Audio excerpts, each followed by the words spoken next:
Жителите на село Караслари во последниот период се соочуваат со голем и сериозен проблем.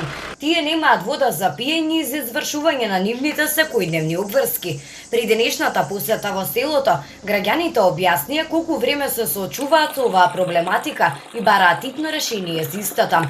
Маријан Додевски раскажува дека проблемот со водата го имаат веќе 30 години. Проблемите настанаа прво со Интернационал мотел, со господинот Алчев. Тоа се случуваше негде 20 и кусур години со него, беше газда на водата. Со недели сме немале вода и така натаму. Кога се затвори Интернационал, значи селото нешто самостално, се собира пари, кај да парите, што правија со парите, значи никој ништо не знае за тоа. Откако го земаат Дервен, со нада дека ќе биде подобро, значи испада многу полошо. Ставија некоја рестрикција на страни по една ден да има, али тоа нема врска. Горните делови на селото, значи немаат вода цело лето. Тоа е едно.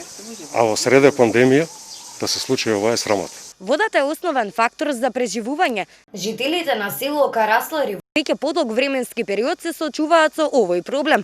Тие бараат од надлежните институции итно решавање на оваа ситуација. Одговор побаравме кај градоначалникот на општина Велес Аце Козевски, кој што потенцираше дека е добро упатен за оваа ситуација. За најголем дел од проблемот сами се виновници од следните причини. Според закон, приоритет од системите за водоснабдување со здрава, чиста, хлорирана, безбедна вода за пиење имаат жителите. Значи водата пред се е за пиење, па потоа за пиење на животните и на крај останува за растителниот цвет.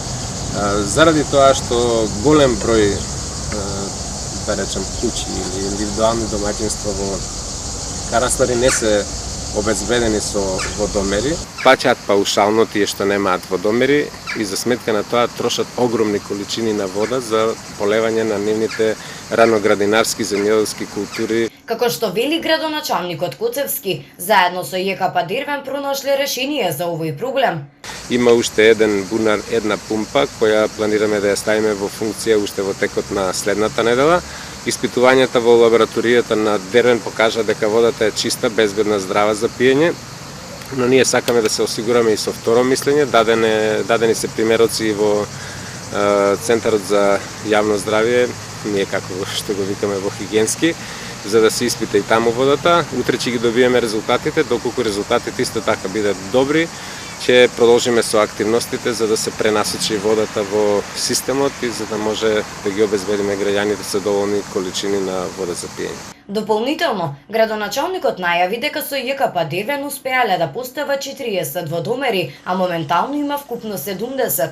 Според нивните информации, Бирото за метеорологија ќе почне со работа наредна недела, а истото не работеше во периодот на пандемијата, со што ќе се набават водомери и на останатите 50 домаќинства за нормално функционирање и решавање на проблемот.